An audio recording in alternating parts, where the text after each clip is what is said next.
Credit card credit card মানে কি ধনী মানুষের জিনিস নাকি এটা সবার জন্য?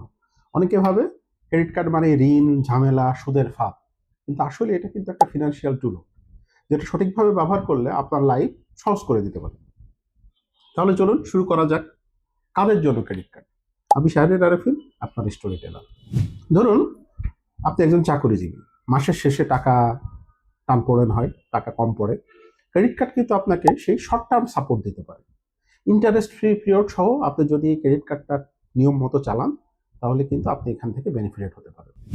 আবার ধরেন আপনি একজন বিজনেস ওনার, আপনার ক্যাশ ফ্লো ম্যানেজ করতে সমস্যা হচ্ছে, সো ছোটোখাটো খরচ সামলাতে কিন্তু ক্রেডিট কার্ড খুব ইফেক্টিভ একটা টুল হতে পারে।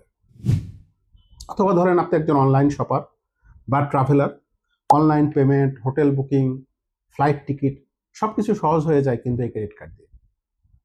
তাই যারা ক্রেডিট কার্ড চালাবেন তাদেরকে হতে হবে স্মার্ট প্ল্যানার, হিসাব করে চলতে হবে।